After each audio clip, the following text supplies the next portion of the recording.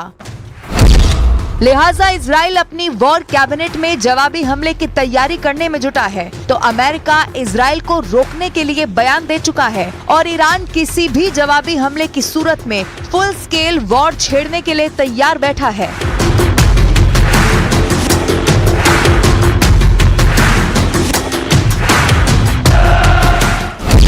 पश्चिम Asia में तय है महाजंग।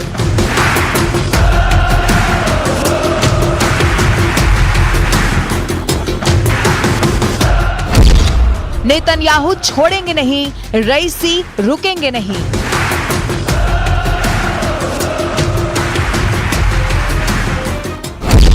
ईरान इजराइल भिड़ेंगे, अमेरिका रूस लड़ेंगे।